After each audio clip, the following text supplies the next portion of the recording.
Hi, I'm jumping on for a quick follow-up regarding something I said in the last video. I'd said something to the effect of, reality is really quite lovely, no need to escape. Um, I stand by that, but I also realize that it could come off a little insensitive or out of touch. And I think there is a really good point to be made about this. So I'd like to circle back briefly and say that I am acutely aware that many people are dealing with unbelievably difficult circumstances, and I don't dismiss that. I'm saying this as somebody who's been in incredibly trying conditions myself, and while it feels like there's a great need to escape from the pain and the sorrow and the overwhelm and whatever else might be in play there, there's no freedom in that kind of escape. There really is no long-term relief to be found in escaping into fantasy or behaviors that soothe away the trouble for the time being but do nothing to resolve it.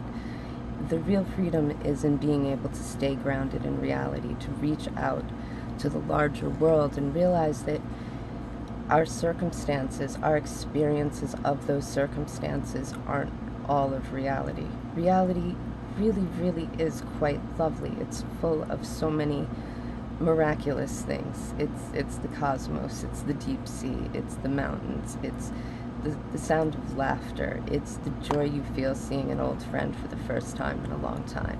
It's so many just precious and amazing things. There's so much beauty, humor, so much to ponder, discover, so many adventures to have. It's really boundless, and even in difficult times and difficult, unpleasant places, there's almost always something that we can put our attention to. There's always some, I don't know, a crack in the wall, if that's all you have, to figure out how to focus on its shape and to just wonder about the forces that put it there. Whatever it is, it's rarely that desperate. There's usually a lot more you can focus on. But I'm thinking, you put me in an empty room by myself, I'll watch the sun across the wall. I'll watch a bug crawl across the floor. I'll watch dust particles float around. I'll find a crack in the wall and ponder it. It's almost anywhere you go, you can choose to put your attention on things and step out of the story of how much your situation sucks. Because I really think that story we tell ourselves, whatever it is, oh, this sucks because life's not fair because I'm such a sucker, I can't believe I'm stuck with this nonsense, whatever the situation is, it's largely, I'd say about 90% of the suffering around that comes from just running the story, usually in a not very helpful way, over and over, and being able to get a little space from that and come out into where you really are in the moment, wherever that is, even if it's kind of unpleasant, to just be there, because that's where sanity is, that's where possibility is, that's where you can change the conditions you seek to escape such that you become really free of them in time. And the time you spend ducking out and seeking relief, which, no judgment, I understand that we all need to tap out sometimes, but when it becomes the coping mechanism, when it becomes the long-term plan, it becomes a trap of its own. Whatever your problem is now amplified by being imprisoned in this other state of dependency on this comfort, on this relief that only really gives short-term relief and costs so much more in the long run. It could be, in order to cope with a difficult situation, a person develops an addiction to a substance, like painkillers, and now they have an opportunity to improve their life and get out of that situation, but now their dependency keeps them from being able to take on that opportunity, or they could have spent the time preparing themselves to take hold of that opportunity, and now they're not really in a place to. It doesn't even require you go off path. It's that you just don't use your time to prepare for whatever opportunity presents. And escapism is its own prison, and real freedom is out in the sometimes harsh reality. It's not that it's all lovely. It's that it's all things. It's the good, the bad, and the ugly is in reality. But there's not much real good in fantasy. And so when I'm talking about, come back to reality, let's go live in the world where there's real magic, because when we are well and we are connected to ourselves and the world around us, there's just magic everywhere. It's just, explain it. Explain water. I understand H2O. Now explain it. I don't really understand it. Explain wind. It's the air moving. By what force? It astonishes me all the time. I really, I don't know. I'm simple-minded like that. I'm not. It's just, I like to go to that simple place where we usually operate from a place of taking things for granted, and sort of step back and go, well, do we now? Like, what is that really? I think there's so much wonder and mystery in that. And in focusing, I think that's it. It's about where you put your focus, because it's all the things all the time. That's what life is. It's everything you can imagine happening now and now and now. But I can only be in this place at this time and have this experience. I can't navigate all those things from here. I can't experience them. I can't influence them. I can't make this one fly that decided to come in. We made it through summer, no flies. This guy moved in about a week ago, just in time for autumn. All right, well, that's my co-host. Okay. So that's the thing about focus, is we determine where we put it. We say, I'm going to focus on what I can do, where I do want to be, what's good in this moment here, what little bit of beauty can I find or create, what can I do to make myself stronger, what skills can I develop, what resources can I gather to me, that over time I can actually leave this situation and be free of it, rather than become dependent on something else to help me cope with being trapped here.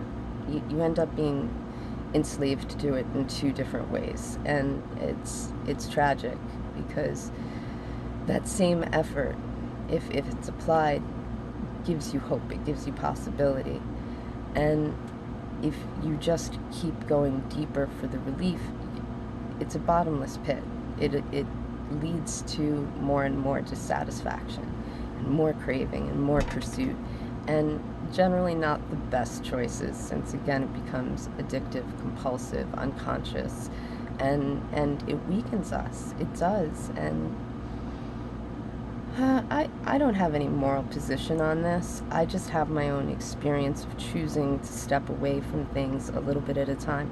I still have my addictions and my habits and my weaknesses, but I've been trimming them out, and the more I trim them, the more I realize I have more resources, more space, more time, more attention, more drive, more love, more everything to give to creating a world I want to be in, to finding the people I want to share that with, to just living instead of going through the motions of life.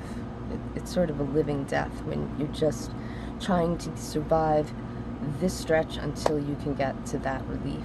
And some people, that's just video games. Some people overdo it with things that are healthy. Some people work too much, or become addicted to fitness, or I don't know. It can be really positive things that people put their energy to, but if it's unconscious and compulsive and addictive, and it's so that you can escape these other things, so that you don't have to think these things or have these feelings. We need to go through these thoughts. We need to have a chance to process the emotions. We need to just sort of sit in what it is that we're experiencing and learn to be in good relation to it. Good relationship with ourselves, being good relation to what's happening, and stay connected to reality. And sometimes that's really hard. There are people who will punish you for holding on to reality. You are expected by some to sort of kiss the ring and toe the party line, and there can be meaningful consequences for declining that invitation. None of this I take lightly. So I realized I said, reality is really quite lovely, no need to escape. That's not the best way to put it. There definitely seems to be a need to escape. Don't have to tell me about that. But I'd say more than no need. I say it'll only entrap you to depend on escapism if a real escape is what you need.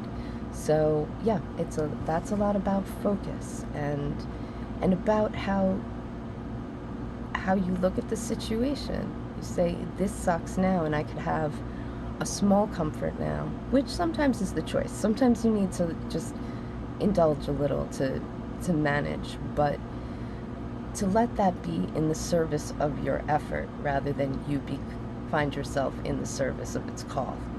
You don't want to be, again, hooked into something else that causes distress or grief or some sort of other crisis in life. And it's a shame because you're really trying to make it better, and there you are, like, introducing new problems. So when I say be in reality, it's I who still dissociate quite a bit, but I'm always fighting my way back to reality, because that's where I can do the good work, that's where I can get the good ground under me, that's where I can move forward and build out. So when I'm saying come back to reality, it's lovely, I mean, it's a place of possibility. It's a chance at freedom. It's a chance at sanity and well-being and a rich life.